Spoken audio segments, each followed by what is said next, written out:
I'm Kelsey Moser, and you're watching Thorin's YouTube channel, where no sandbagging goes unscrutinized. The next year, when you were on Clutch Gaming, if people don't remember, you actually had to start on the Academy squad because the problem was the main team had Piglet, if people forget, was really fucking good back then. And he was sort of like fucking diva superstar ADC, like he did kind of whatever he wanted. Like people remember how he was. So you had to play on the Academy team, and then eventually you got your crack and they gave you the spot in the proper main team. Can you give me some thoughts at this time? Isn't it kind of like, after what you just went through in 100 Thieves in that story there, it must be kind of a blow to have to go down to Academy again. I mean, and like I say, when you got a player like Piglet ahead of you, you might wonder, like, if he plays really well, maybe I never get in the main team. Like, how did it? What was going on? Where was Cody Sun at this point in time? Like, did you have the mindset to grind again? Was it a morale hit? What was it like? Yeah, for sure. Honestly, I was just pretty, like, it was just a relief. Like, it was like, just a relief coming out of 100 Thieves, because that whole like environment during summer was like just so, it was just a lot for like a kid in his early 20s, right, to like go through. So in Clutch Gaming, it was just like the complete opposite of that, where there was no pressure at all. You know, we were all just family, we were all just chilling. You know, we're all just like this team that's about the Texas lifestyle. And even our work environment was so chill because we were actually scrimming at WeWork. Okay. And yeah, and it was really funny because it's like, you know, there's all these startups, all these like VC funded companies, and it's all glass. Everything was glass. All these rooms were glass, right? And then these like little, I'm not little, but you know, these kids playing computer games, just scrimming, and we would like shout sometimes. Everyone's super friendly to us though. They would give us free food. They would just like ask us what we did, and like, you know, we would like hang out with them, chill with them sometimes after scrims or whatever. But yeah, it was a super relaxing environment, at least for me, during Academy. And even in Academy, like all my teammates in Academy were super nice to me, super respectful, and they were kind of really reliant on me to like carry and shot call the game. It was my first shot, or my first like opportunity to like take control of the team and like play the game how I wanted to play it, right? And like take all the resources and like shot call the team. And I was like, yo, this is actually so much work, but it is satisfying, and it was fun. And so my mentality, like maybe in the beginning, was like, you know, not like insanely motivated, but eventually I was like, yo, this is 10 times more chill and more fun. And I was like, yeah, ready to grind. And that's what I did. And yeah, the main roster was not doing too hot for whatever reason. I think it also kind of had to do with like team cohesion, team dynamic issues, where it's like, I think they had the Korean lineup with Huni, Lyra, Piglet as ADC, and Demonte and Vulcan. And they were just a very spicy team, where the main team was actually really insane in scrims. Like they were literally like winning 90% of all scrims against literally all the teams. Like there wasn't a team they really lost to. So I remember distinctly during practice and scrims, it was like super easy for them, super chill. They were stomping like every single scrim. They were even styling on them with like random ass picks, where like Piglet would just randomly play like Ari ADC or like a Riley ADC. Huni would pick like Kennen or like Rumble, like literally any. They would just pick any. It just felt like they would just pick any champion, just stomp scrims, and then they would just like be chilling, right, and just like be really relaxed. And then for whatever reason, they couldn't really do that on stage. And oh yeah, also the coach was mixed Greg, so he gave like the most amount of freedom to the team, and they just like did whatever they wanted. So some crazy times, some wild times. When you came up to the main team, people are going to forget this one. So this was the era, if people remember, when Team Liquid won the 4 championships in a row. They had the 2 the first year where it was Doublelift and Ole. Then Core JJ came in this year with Jensen, and they had like the super team. But what people forget is, in the semis, you had a banger match against Team Liquid here, where it was a full 5 games, and like you guys actually potentially could have beaten them. Like it seems like in your career, you're just destined to play Doublelift a million times in all these big matches, I guess. Yeah, I mean, I think it could be destiny, but I'll also like personally, even coming up, like going into LCS, my whole mentality was I wanted to be the best, right? And I wanted to prove that I could be the best. And yeah, in the beginning, it was all about proving myself that like, I want to be better than Doublelift. I want to show that I could be the best AD in the region, and that I can win LCS championships as well. But yeah, eventually after everything, like I mean, I still had it's always in the back of my mind to like win and be the best. But yeah, going into Worlds too, like eventually my goal changed to like kind of compete more so at Worlds, because I kind of realized that for like a player that, because back then when Bjergsen and Doublelift was winning LCS championships like left and right, their goal wasn't really to win another LCS championship. Their goal was to like, get out of groups in Worlds and like compete at Worlds, right? So I sort of eventually took that mentality as well, where it's like, okay, I felt like if their mentality is to like win, like do well at Worlds or even win Worlds, then I should have the same mentality. Like I should try to win Worlds at the same time, because that's the only way I can compete with them, right? Because if I'm here trying to win LCS and they have bigger ambitions to try to win Worlds, then I'm not going to be able to compete with them. So I'm going to have to level up or have the same like mentality as them, right? But yeah, once I got to Clutch Gaming main roster, it was really fun for me, because it obviously it was a roller coaster, because previously I played for LCS, and then going into Academy, and then now I'm LCS again. People were super nice to me, and I kind of gave them a like new life in the team. I kind of brought a new life in the team, because they previously they were like 7th place or like 8th place, and they weren't doing too hot, and they had a lot of team issues. So when I stepped in, I kind of was like, okay, I play these certain champs, like this is how I play, right? And we kind of just played around that. And I also knew like Huni, obviously he was his hard carry top laner, so we had to like play around him a lot of the times as well, like mostly. And so again, it's sort of like my identity with the teams, where it's like every team I'm on, it's like this flexible play style where we have this like carry top laner. I'm doing my thing, but I also carry as well, right? And it worked out really well for that roster. There was one instance I remember in particular in Clutch Gaming, like I think it was like maybe 2 or 3 weeks in LCS, and we just lost a match, and Huni was actually really he was really mad from the match, right? From losing it, because obviously we all wanted to win, but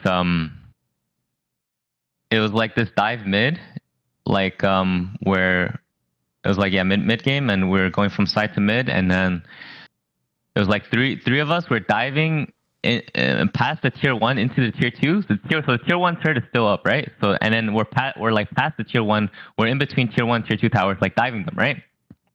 And I was ADC, I was in the mid lane, I was like hitting the tier 1 turret. I was trying to play for tier 1 turret, but they're like going for kills, diving them. And then it was that instance particular where after the game, Huni in review was like arguing to me that I should like follow with the team. We should all just like follow the call, just dive straight in, right? And I remember I was like, yeah, no way, like I'm not doing that, because I was like in my whole like career playing the game, like 3 or 4 years, I've never seen this play like ever in my life, and I was like, this play is not gonna work. Like this is like we should just take it easy. We should like just play for mid turrets, just like get the turrets and just back, right? And then I had this little argument. It was probably like my first argument with Huni, like before that Huni made every call in the review as well as in the game, and it was like my first instance where I'm sort of standing up for myself, like my own call. And then I had this little argument with Huni, and I think after that instance, Huni actually gained a bit more respect from me, and our team actually did a lot better after that, because like after that we would always joke about like every single play that was like that wasn't like the best. We'd always joke like make the joke that never in my life have I seen this play. Oh, right, that became the quote, the meme or whatever. Yeah, right. yeah, exactly. Okay. So then, and I think after that, the team, even though we would go for really crazy, really wild plays, we'd also like take a step back as well and reflect, like, okay, we got the lead, like we can just take the win and then just reset, play for the next objective or whatever, right? So, yeah, and then going into Team Liquid, like, we were just like really hot at the time, and we just we had our picks. Huni was like playing like Tristana top, and I was like playing Sivir, Xayah, and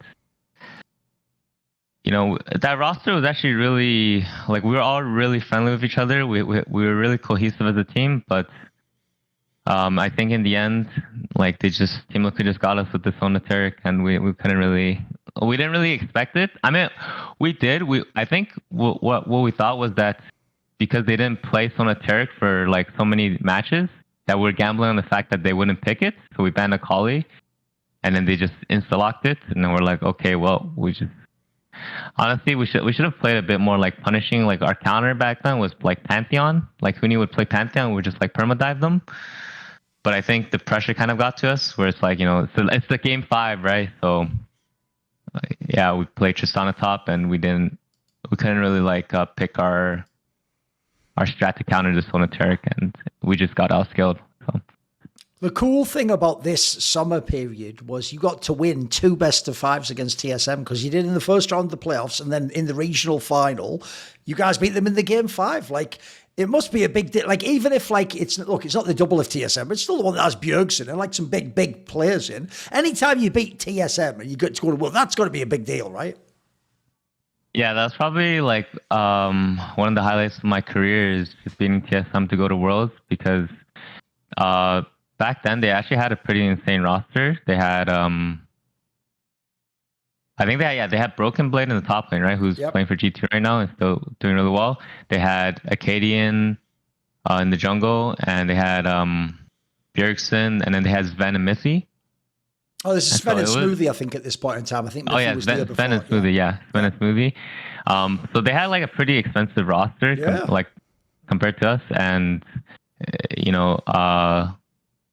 I think what it was is that they just didn't really expect us to play so aggressively, because they still kind of like played. They were kind of like a lot more similar to Team Liquid, and I'm pretty sure they scrimmed Team Liquid a lot back then. And so they were like playing a lot more scaling, and these like late game picks with like Corki and like Caitlyn or Xayah. But yeah, we just kind of we had our very unique and distinct style, where we would just pick like Rumble, Jarvan, Kiana, like Sivir and Nautilus, and we would just like take every fight that we could get our hands on, and just 5-5 at the Rift Road. And I think because we were just so also we had so many matches like leading up to the game against TSM, right? They had the higher seed than us. I think we just kind of figured out how we wanted to play the game, like and it was very straightforward. We just see champion, we'd engage, and we just team fight. And it was a banger series. Did it go to game 5? I think so, yeah. I think it went to game 5, and the game 5 was actually like a dream scenario for me, because basically I had this conversation with my team and my coach that, if these certain picks, if like the draft went this way, I could play Kog'Maw, which Kog'Maw was actually my main champ, like, long time ago in like Challenger. I used to main Kog'Maw like to get the Challenger. And eventually I expanded my pool from then on, and no one, there was like no one playing Kog'Maw because this champion is like no one plays this champ, right? It's like very rarely played in the meta. But I was just really confident on the champion, and I was like, yeah, if these scenarios came up, I can play Kog'Maw against Kai'Sa, and it's a really good matchup for me. And we didn't even scrim with it. We maybe played like 1 or 2 scrims in the whole year leading up to that point. But game 5, like the draft literally became like they had no engage with like, and they picked Kai'Sa Braum, which is like it wasn't really like the best lane. It's like extremely safe, right? Extremely like safe and scaling because they also had Corki, so they probably wanted like the Braum passes for that. But I was like, yeah, I should just pick Kog'Maw here. Like this is it. Like this is game 5. Like it's like Kog'Maw is just a really good pick here. And then I remember Huni's face. If you watch the match, Huni's like, "What the fuck? Like why is my AD carry playing Kog'Maw?" But I was just really confident, and then my coach and even my teammates believed in me, and like Vulcan believed in me. So I was like, okay, let's do it. And then I think it's just they didn't really expect it, and Kog'Maw was a really insane pick into their comp. But yeah, it was a banger. It was a banger series. Also, Tamonte was the first person to pick up Kiana. Sure. Like the only player to play it. Kiana's really new champ, so I think that really like surprised their team as well. They didn't. I don't think they really had an answer to Kiana, and Huni and Lyra, they're just doing their jobs really well. So yeah, we just got. Also Vulcan was playing really well, so we made the miracle run happen. What was Vulcan like to play with as a support? People will know now he's been in many, many famous spot lanes, and people have appreciated his play. Who was this guy back then? So yeah, back then, Vulcan was like a hot-blooded young lad. Like he was, even though he's like still kind of new back then, right? He's coming from Academy as well.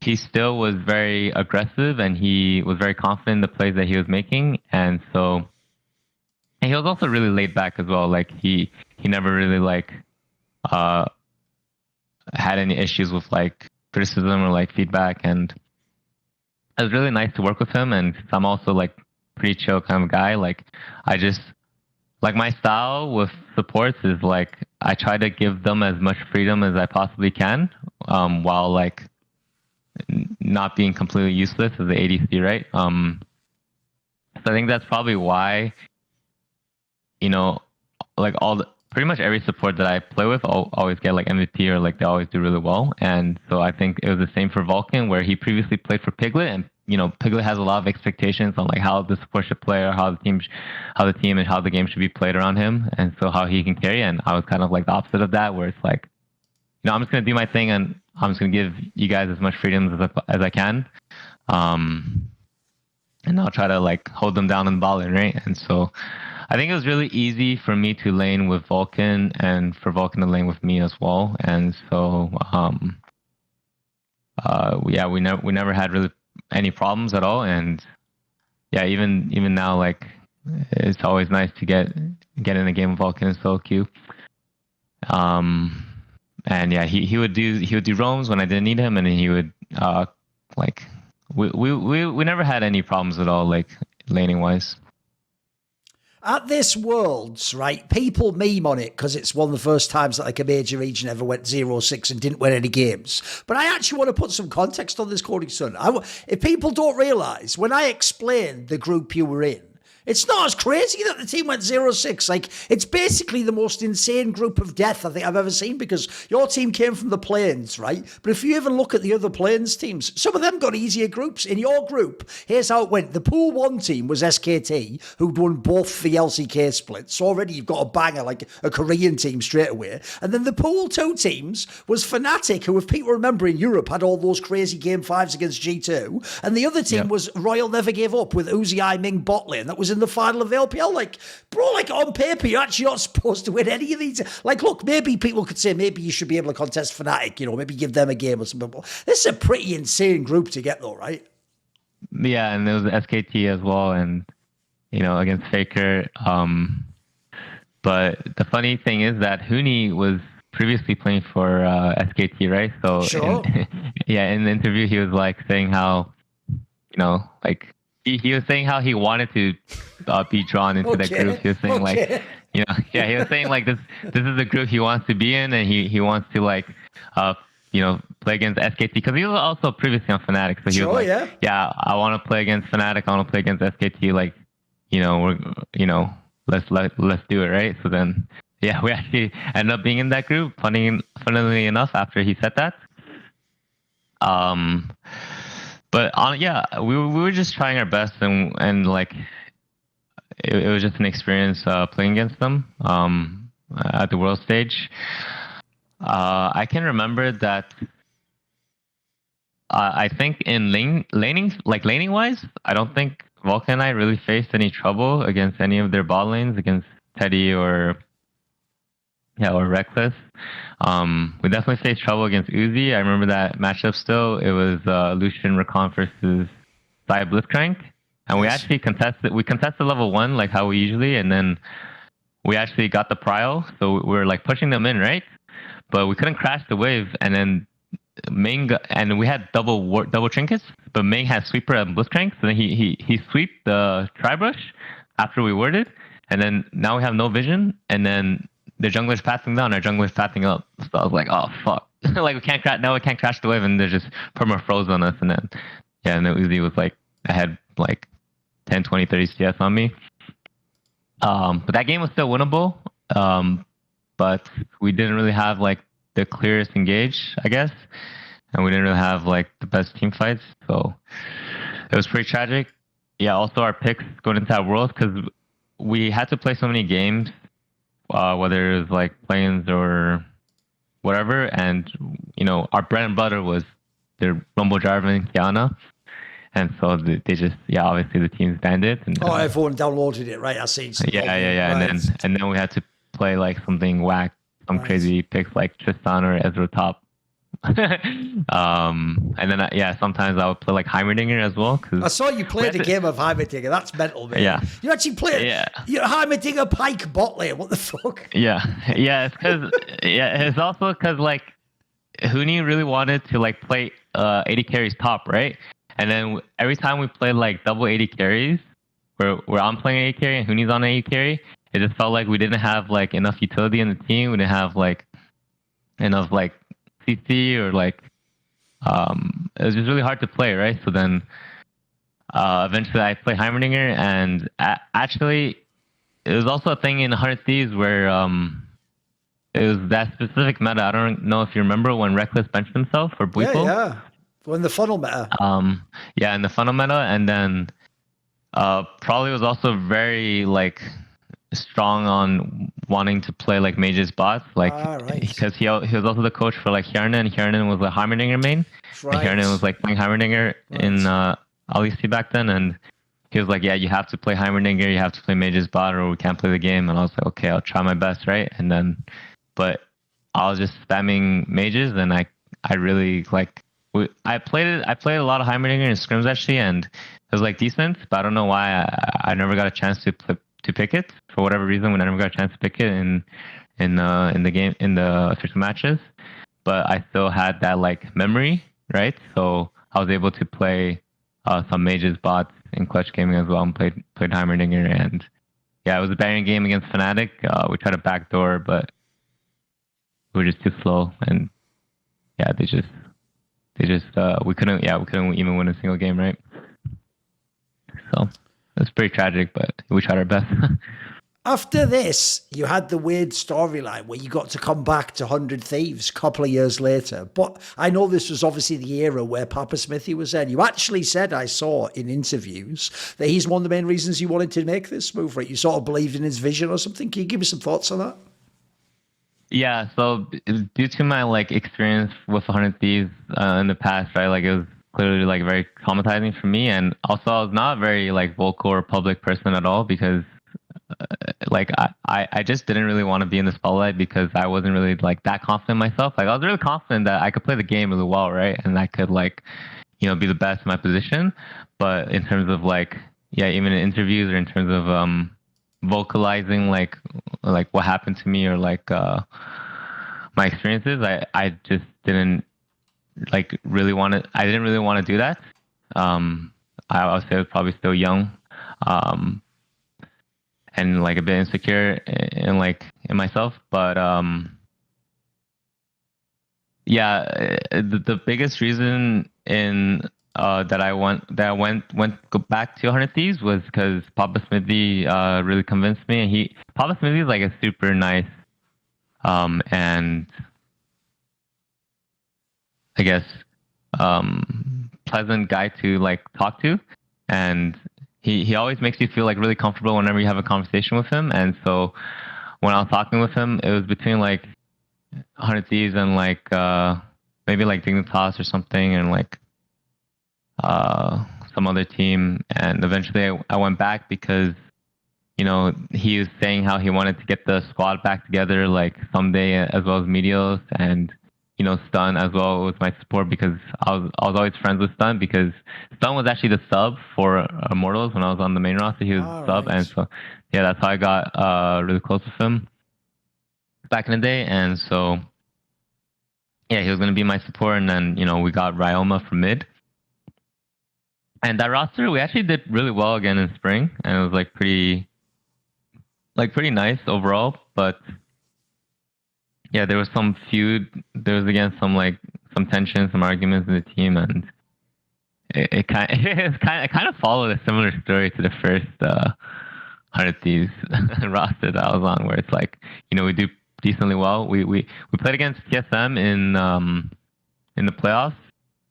I think we were like third seed as well. I think we might have even been higher seed than them, but it was a really close best of 5 that. I was actually playing really well as well. I remember I was playing MF. I was like 7-0, and then there was like this dragon fight, this like call that wanted to turn on the TP, and I was like, we should back, but I didn't really say anything. I just turned, and then I got one shot by Bjergsen and Zoe, and then we lost that game. But it's just it was like It was still a decent roster, and it was a bit tragic that everything kind of fell apart again. By the way, I want to just get a sense for this length of your career, right? Even though you were someone who was getting all pro placings earlier in your career, you were in the finals, you've been to Worlds all these times with different orgs. Like, you did get like a lot of scrutiny and people hate. I mean, the joke is even I was hating on you. I was one of the people who was a critic back then. What's it actually like? Because obviously one of the problems with that at World is we're doing it like sports, where it's just, we're watching the numbers on the screen, watching the people, like you do the thing. Should this team sign a better player? Should they stick with this guy? The usual sports ball talk. But what's it actually like to be the player involved? Like, are you someone who, could you block all that stuff out? Did you used to just not read it on the internet? Did it get to you? What was it like? For me, I think that was probably one of the biggest reasons why I didn't really want to be in the public's eye, was because I felt like all the fans or all the the public perception of me was just not very good, and it was just all negative, right? So I was like, there were some fans cheering for me and messaging me and stuff, but I just didn't really. It just kind of it didn't really hit me, right? I was mostly more so focused on the negativity and all the drama, all the trauma I had to deal with. So, for me, I kind of just internalized it, and I didn't really like let it affect like other people. I tried really hard not to let it affect other people, and just dealt with it by myself. And so, you know, I'm an only child, so maybe I have like that only child syndrome where I'm just always try to be as independent as I can and just like try to do everything by myself, right? So I never really liked to like, I didn't really even really tweet anything or like say anything about it. I just kind of try to ignore it as best as I can. But I still read the comments, and I still read the Reddit threads, because I felt like even though it was negative, I rather like have that info, right? I rather like know what it is that people are saying, and like what the perception was. And yeah, it was just all really negative, and that's sort of why I didn't really even stream that much, because I was like, yeah, I don't really want to have to deal with this, right? I'm just gonna like just grind and like just do whatever I can by myself and just try to improve and try to get it as good as I can to deal with that. So it's definitely very different now, where, you know, even though I've been taking like maybe a year and a half off, I'm streaming a lot these days, and to my surprise, there's actually a lot of people that still support me and still you know, tell me how much they love seeing me play, and they wish I could like play again. They wish I could go back, and they still say like how good I am or whatever.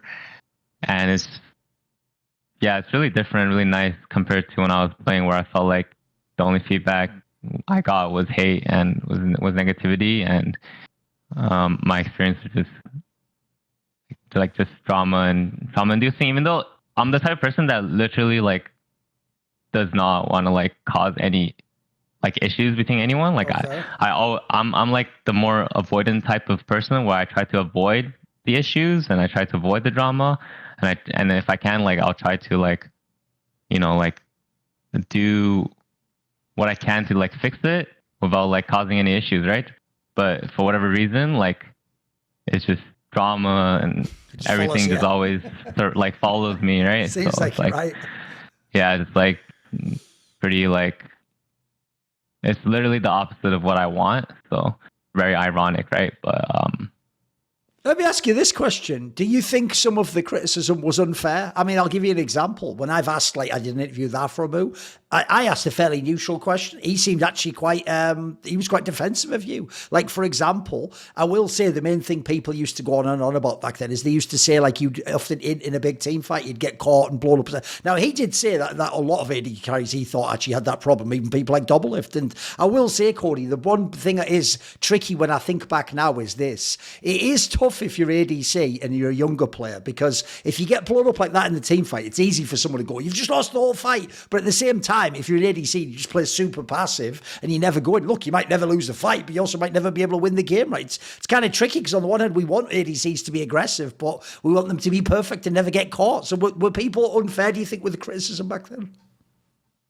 I think what it was, looking back, is just that because I was such a fairly new player, right? I didn't really have like much fans compared to like the competition. Like compared to Doublelift, who's already been playing for like 3 or 4 years. He played in like was it the was that international, the IPL 5? Yeah, IPL 5 or whatever. And he's like he's like a legendary player, right? Compared to like Wei Zhao and players like this. So for me, it was just like a fairly new player. I didn't really have like much fans like for me at all. So I felt like whenever I made a blunder, compared to if he made a blunder, there was always like a huge amount of fans to support him and to like argue back against the haters, right? But for me, it was just like myself against all the haters. So I was like, yeah, I'm not really gonna get into like a Reddit argument or a Twitter argument against these guys. Like they like, you know, obviously like the majority of people are like not high ranked, right? Like they're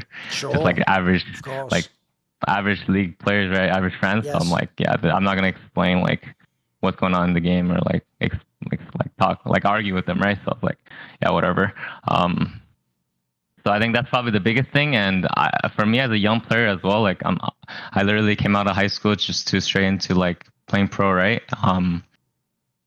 I had like, I've never ever dealt with anything like like what I had to deal with. Like legit insecting like my whole team out of out of franchise was like one of the comments, right? That I blew up the whole team with my one play, and I still think about that. And I'm like, yeah, it's a pretty funny comment to make. It's a good joke, yeah. It's mean though. Yeah, it's a good joke. It is a good joke. Yeah, there is some good memes. But you know, as a kid back then, I was like, oh shit, like maybe I really did. Maybe I really right, did, you took it to heart, right? Team.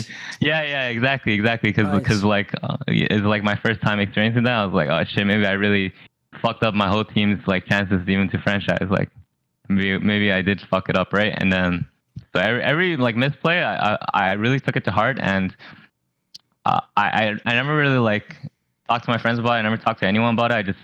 I just dealt with them by myself, and like yeah, it was just me and myself fighting my own demons, and it's still like that right now, but I'm like a lot more used to it, and I don't really like give a shit about that sort of stuff anymore. So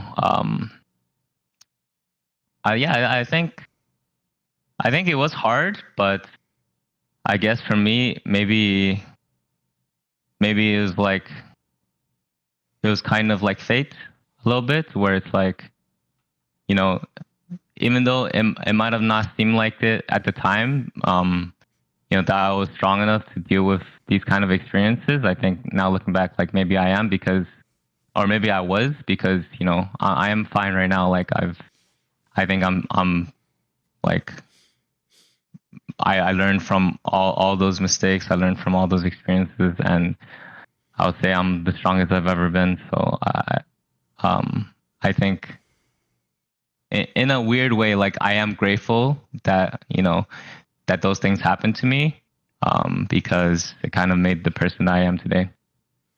You had this year where you played in TSM Academy, but I noticed this is the type of era where I just got the feeling that like Academy didn't become that great anymore for people who'd already been in the LCS. Like it was still a decent spot where like if someone was coming through, they could maybe get a chance to the LCS. But if you ever go back to this era, there's loads of famous pros, like people like Darshan and all people like that. It's people like Sven at times playing this league. But I noticed not a lot of people tend to go back to LCS because a lot of the coaches probably think, oh, do you know that player? So even if you carry in the academy, the perception is like it's hard to like get another shot. Do you get the feeling that like did coaches in the LCS just stop caring about you? Do you think they kind of had a set idea about who you were and just didn't think you could progress or something? Did you have this vibe?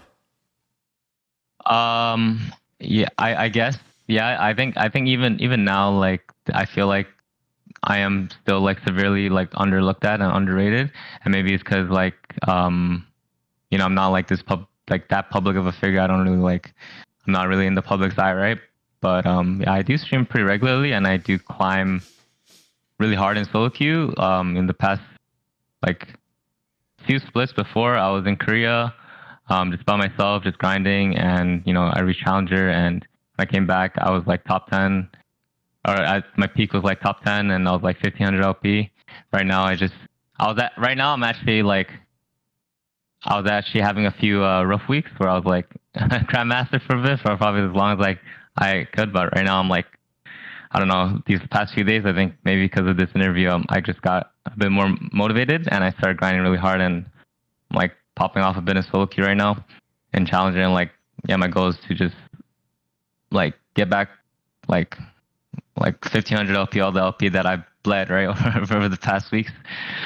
But yeah, like even like recently, I could have like even like last few splits where I'm taking this break after playing in LFL, which you know was a decent experience as well.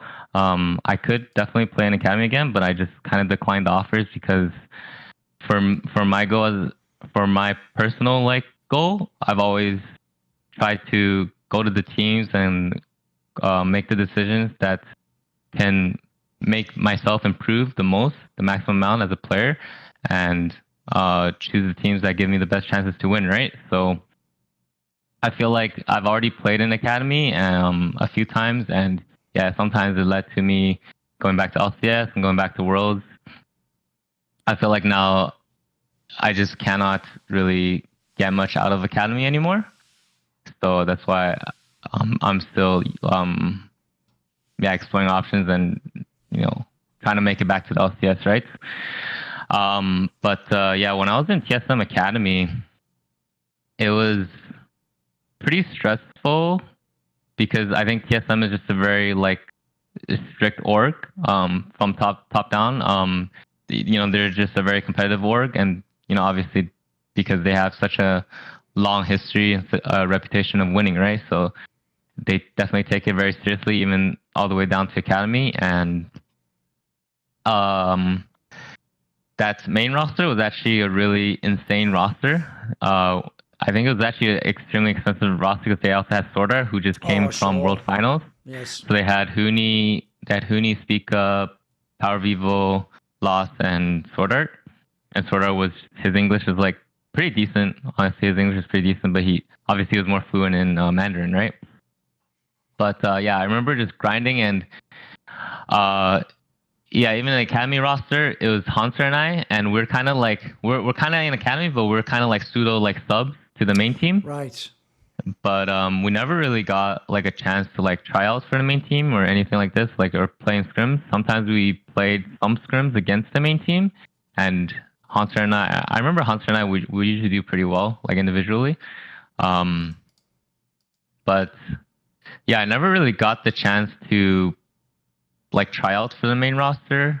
Yeah, Bjergsen was also the coach. My coach was Peter Jung.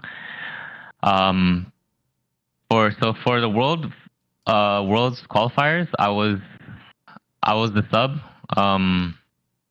that went there on the back to the backstage to listen to the comms and like potentially be subbed in, right?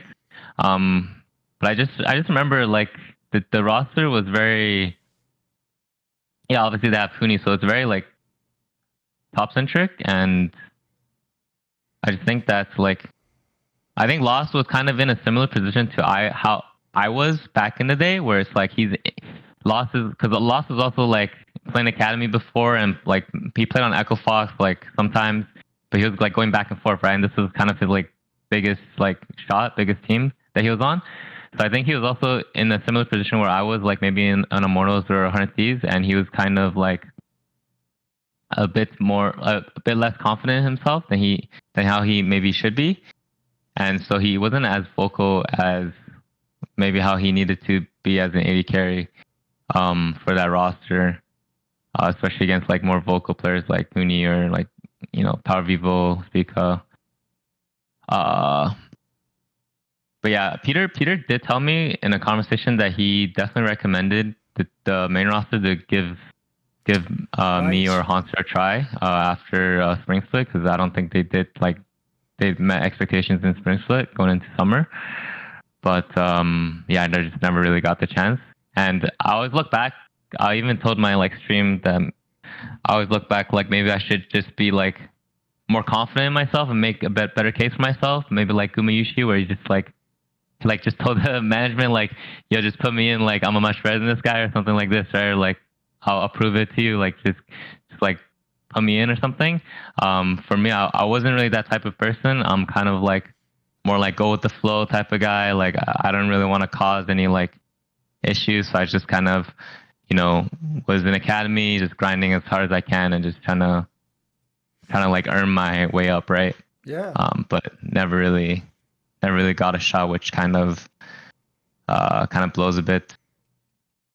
I think if I did get a shot, honestly, I think if I did get a shot, I would do really well with like Sword Art and Huni and Speaka and stuff. So one thing I do want to ask about is you referenced it briefly there that you played in the LFL. It was actually in season 12, 2022. This is actually one of the ways that we actually connected, because what happened was, this is one of the things I'd thought about myself. Actually, funny enough, for people like your teammates, like Dardock, etc., people who'd had a lot of chances in LCS. I remember thinking the same thing I just discussed, which is why keep going down to academy, where unfortunately some of the coaches aren't even going to care if you smurf. They're just going to think, oh, I already know that guy. I remember thinking, since we had this big ERL system popping off in Europe, and people knew that like suddenly you could make okay prize money, and they had team houses, and if you're in the proper leagues, you might get to play in a final if you make the playoffs, etc. I remember thinking, actually, there should be some American pros, give this a go. But you were the only one, as far as I know. And so you went over and did this year where you played in the Mirage Eliandria team. Look, it wasn't like it was an awesome time, etc. But I want to know what the actual experience was like, because you got to go and live in France and be in this like totally different league, right? So give me some thoughts. What was it like? it was actually like the most. It was like really really fun. It was like the most banger like experience ever because like literally no one knows about this, maybe except like some fans from like France, right? Some like French fans, because they made an article about this about our team in French. So I don't think any English like people even followed the LFL or knew about this. But basically, our team had so much issues with finances, with like financial like issues, that like there were legit times where like there was no hot water in the house. Fucking hell. We're moving from Paris to this like really rural, like super rural area Okay. called Clermont-Ferrand. But it was really funny because it was the first time I ever lived in such a rural area that the house, I was telling my agent, I was like, this house must have been built like 500 years ago. Oh, it's because like some stone building or something, right? yeah, it was super old and like made of like stones or something, and like even the inside, and like the bathroom was like small, and like it was crazy. Sometimes we would even get food. Like the food in the beginning, actually, when I went there, we went to restaurants only, and then like the food was pretty good, right? But yeah, we when we moved from Paris, we played in Paris for like maybe like 1 or 2 weeks, in like this gaming facility, like this that we just like rented, and then we moved, and we were in an Airbnb, so it was like pretty decent. And then we moved to the rural area, Clermont-Ferrand, and basically it was just like super ghetto, super rural, and they were giving us. I remember they were giving us microwaves. They were giving us microwave meals for as our meals for like as our meals for the day.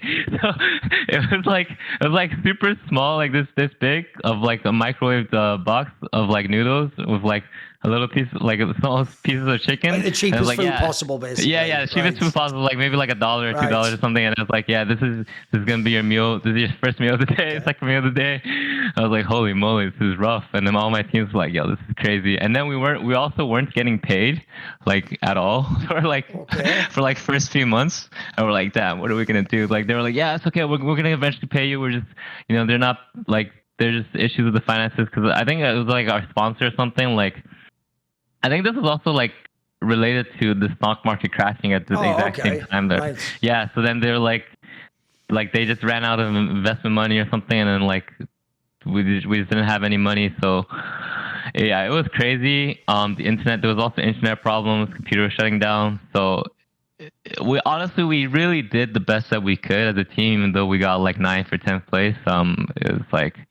It was rough as hell, but all I can say is that all my teammates were like fantastic to work with.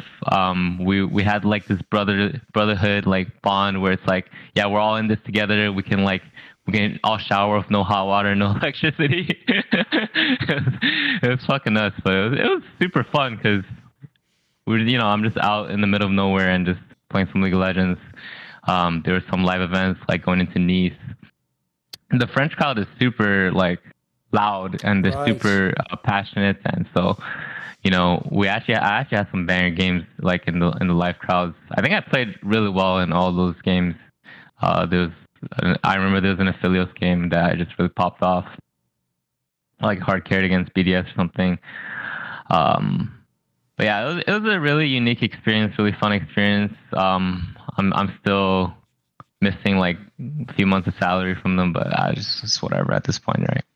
One player I would actually like to ask about from this lineup is another player that people might know. He used to play in the LEC. It was the jungler from Sweden, Memento. And this is a guy, I actually had him the other day on like a talk show I do about LEC, because one thing I was kind of impressed with is people might remember he was like all right in the LEC. He had like a brief period where he was on Schalke. That was pretty good. But the problem is like he got replaced by like Trick, who, if people don't know, was like a legendary Korean jungler. So he kind of didn't have that great a career. But I've seen on his Twitter, like he's got really good analysis of the game. Seems like a really smart guy. Who is this guy? Yeah, I love playing with Memento. He's he's like probably the chillest jungler I've ever played with. He's just super nice guy, super good teammate. Yeah, really smart about the game. I think we had like, yeah, all of us in that team, we were all really friendly with each other. And towards the end, when we had to like play the qualifier match to go back to the LFL, because we were in the bottom, right? So we had to like prove ourselves to be allowed to be back in the LFL. I played with like Sebevin as well, and Soaz was one of our coaches. We had Kiri as our coach, and so it was a really good time. Memento was, yeah, it was just really nice, really smart jungler. I love playing with him. He plays a lot of chess in his free time. I actually play a lot of chess with him, like still, even after the team. But yeah, he always beats me. But sometimes I'm able to like win a game or two.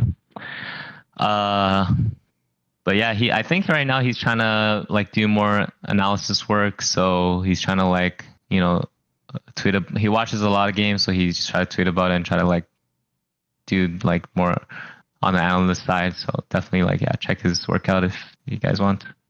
Right, as I said at the beginning of the interview, you are technically available to play League of Legends. You want to play again. You had some time off, but as I said there, like one, you did the year where you came to Europe to try and like prove yourself and grind up again. As you said, you've been to Korea a bunch of times to like solo queue and level your game up. Like you would still like to have a career in professional League of Legends. Presumably, is it in the LCS, in the LEC? What's the vision you would have for yourself?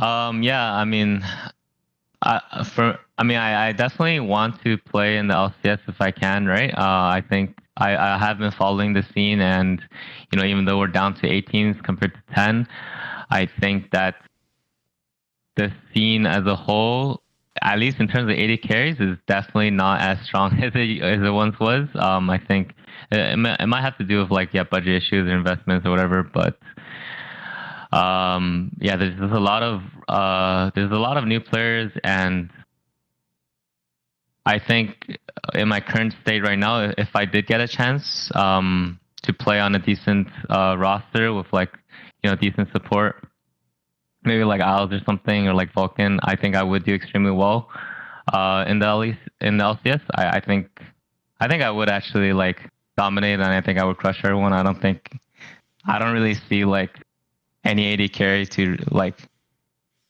really be able to compete with me, like maybe Berserker, but like Berserker, yeah, for whatever reason, like the roster didn't really do that well this split. So maybe he caught the NA flu, but yeah, I'm still really confident in myself, and I'm willing to like grind back to the top of solo queue where I feel like I belong, because I've always, like, ever since my break, I've always been able to consistently climb to top 10 and get really high elo. And I think I'm still like, I don't even think I've reached my peak, because even though like I am like 26, I'm gonna turn 27 soon. I think that if you look back at all, like, yeah, even like Doublelift for Xmithy, right, or even like Bjergsen, they all played, like, they all hit their peak into their late 20s. Like they all played really well into like 30s and stuff like this. So I think if I did get a chance, I would be able to prove myself to do extremely well. But yeah, I mean, we'll see if that happens. But in terms of like my current like place and like what I'm doing, I'm kind of just grinding, going to the gym, trading some like stocks and crypto. Like I'm in a, basically what I'm trying to say is that I'm in a position to just be able to keep streaming and keep playing solo queue for like many years to come. I'm in a really good position for that, and as well as my stream is growing at a decent pace. And yeah, I'm super grateful for all the support that I get on Club Cody. Everyone that's been supporting me, showing me love. It's been like super nice. It's been the opposite of where I was when I was actually a pro player, where I felt like all fans were just hating on me. I only got haters. Now it's like I feel like, because I haven't really been in the spotlight for too long, the people that do like watch my stream are super nice, super supportive, and super loving. And shout outs to everyone there. So I really want to, if it's possible, I really do want to make this comeback and show my supporters that like, yeah, I'm still here, I'm still grinding, and I think I'm still really insane, really good at the game. So yeah.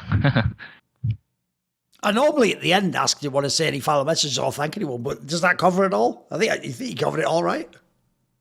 Yeah, I think I did. Yeah, I'm just gonna.